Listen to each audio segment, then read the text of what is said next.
Bonjour tout le monde, j'espère que vous allez bien. On va commencer une série de vidéos pour corriger les erreurs que font les membres, d'accord? Nous, on fait pas vraiment de l'analyse technique, on fait pas des techniques astucieuses ou bien des choses miracles. Non, tout ce qu'on fait, tout simplement, c'est la lecture du dynamique du marché, d'accord? Toujours on traite ce qu'on voit, ce qui se passe en ce moment, et basant sur ce qui se passe en ce moment, on prend nos décisions d'achat et de vente, d'accord? Donc, cette série, ce sera justement pour corriger les erreurs qui font les membres, d'accord? J'espère que ces vidéos, ça vous plaît, et on commence notre série. Donc, ça sera la première vidéo, rappelez-vous, ce sera notre première vidéo. Je ne sais pas vraiment combien, voilà, c'est 3 minutes. Donc, et on va voir ensemble comment ça se passait le premier trade de Patrice. Alors, pour le moment, ce qu'on voit déjà, vous avez ici le carnet d'ordre, le time and sales. Première erreur, c'est qu'il n'y a pas le time and sales organisé. C'est-à-dire, vous voyez ici les nombres de contrats 4, 4, 5, 5, 6, mais les niveaux de prix, on ne le voit pas. Donc ça, c'est le premier erreur. Ici, on voit il y a un indicateur delta setup. Effectivement, ça c'est pas pour la programmation de Patrice. Quoi d'autre? Un moyen mobile peut-être, ou bien VWAP order flow ici. D'accord. Profondeur du marché. Et puis, donc ce que je constate ici, s'il y a un, alors, il y a ce qu'on appelle déjà setup delta surge, d'accord, 181, 300 et 465. Malheureusement, le trader qui était en train de trader n'a pas vraiment détecté ça, donc c'est pas grave, et euh, on va continuer vraiment la session de trade, et on va voir comment il va réagir. Donc voilà, actuellement il est en train de regarder comment ça se passe, tout ça. Donc effectivement, il y a des déséquilibres à ce niveau de prix, le delta tellement positif, le min delta 0,00. Elle est en train de rafraîchir le carnet d'ordre. On va voir. Actuellement, ce que je vois, c'est qu'on est vraiment passé orange, d'accord? On a passé orange. Deuxième erreur, c'est que le footprint n'est pas vraiment bien organisé. On voit qu'il y a le POC tout seul et en même temps le value aérien intérieur l'a bougé. Donc on va voir encore ce qui. Ça, c'est la deuxième erreur. C'est n'a pas vraiment bien organisé son footprint. Même les emplacements des graphiques n'ont pas bien organisé. Donc, il considère que le trading, c'est un jeu. Il considère le trading que c'est on va faire de l'argent rapidement et on va sortir. Non, c'est pas comme ça.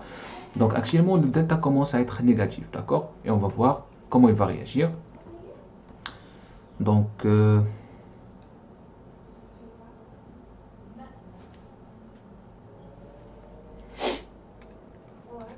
delta négatif, moins 25 sont. Ici, c'est quoi ça?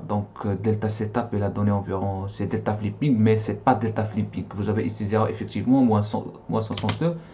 D'accord. Là, elle a placé son ordre 81. D'accord. Elle a placé son ordre parce qu'il y a delta surge. Effectivement, bon, décision de vente. Mais rappelez-vous, les amis, on a dit il faut placer l'ordre sous le pied aussi s'il a tendance baissière. D'accord. Ici, on voit qu'il a placé son ordre à ce niveau de prix, mais le pied aussi, elle est là. D'accord. Donc, c'est pas grave. On va voir comment va réagir. Donc, avec un contrat, effectivement, elle a descendu le limit order. Elle a encore descendu le limit order, c'est très bien. Le marché commence à descendre violemment. Et là, on va voir comment il va réagir. Donc, l'étape psychologique, pour l'instant, c'est comme il a dit, j'ai raté l'opportunité. Donc, on va voir comment il va réagir.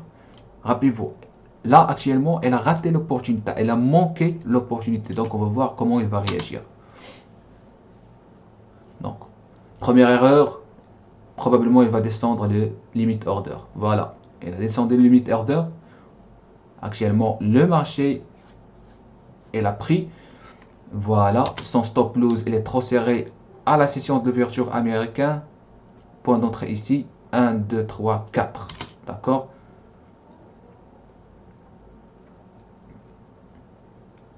Donc, le marché commence à descendre. Ici, on voit 192 à ce niveau de prix. Donc, 192, elle est juste là. Donc, elle est là, 192. 11 et 158. Ce sont des pacifiers qui sont prêts pour acheter à ce niveau de prix. Et on va voir comment il va réagir à ce niveau de prix. Donc le marché remarque, le marché commence à se freiner. Donc il se concentre beaucoup sur le stop loss, il le descend, il le faire à 100. Donc 192, il est toujours là, le prix résiste. Dans ce cas de figure, il faut vraiment sortir. On voit qu'il y a 4999 de volume échangé. Mais le marché n'arrive pas à descendre et il y a des équilibres d'achat 524, 241. Donc il faut sortir au marché. Il ne faut pas attendre que le prix touche votre stop loss. D'accord? Donc on voit qu'il y a vraiment énormément de volume échangé. Actuellement, Patrice n'a pas sorti et on commence à voir qu'il est vraiment s'attaché à son stop loss. Il ne veut pas lâcher, il ne regarde pas ce qui se passe au niveau du marché, mais toujours il clique sur son stop loss. Là, elle a sorti.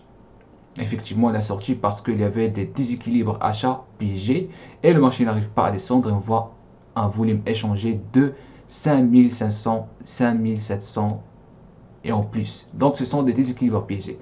Donc, les amis, vous voyez, je pense que vous avez déjà constaté l'erreur qu'a fait Patrice par rapport à cette vidéo. L'erreur, tout simplement, c'est clair.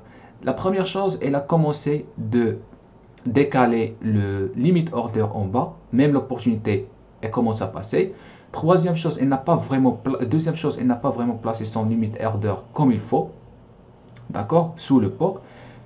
Troisième chose, l'organisation de sa station de trading n'est pas vraiment bien organisée. D'accord? Et quatrième chose, c'est qu'il touche le stop loss. À chaque fois, il essaie de descendre, il essaie de monter. Et il ne pense pas que le stop loss, c'est juste une assurance de capital. Alors, au lieu de mettre la souris sur le stop loss, mettre la souris sur la partie fermée, close. Une fois que vous voyez que le marché commence à résister, en cliquant sur marché et on sort. D'accord? Donc ça, c'est par rapport à la vidéo 1. Ça prend environ 7 minutes 20. J'espère que cette série, ça vous plaît. Donc demain, je vais refaire deuxième vidéo. Ce sera vraiment pour la communauté trading LMJ Club et en même temps pour les membres de notre chaîne YouTube. Toujours, si vous voulez vraiment apprendre à lire le dynamique de marché comme il faut, je vous recommande toujours nos formations qui existent en bas de la description. Nous, vraiment, on ne propose pas des techniques, des stratégies pour trader basant sur l'analyse technique ou bien d'autres techniques. Nous, tout simplement, propose la lecture de dynamique du marché, la compréhension du système du marché financier, comment ça se passe. Et puis, à partir de là, vous commencez à interpréter les mouvements. Et puis, vous commencez de prendre la décision d'achat et de vente. Donc, ce sera un coupon de 30% pour vous et on se revoit à la prochaine. Merci beaucoup et à bientôt.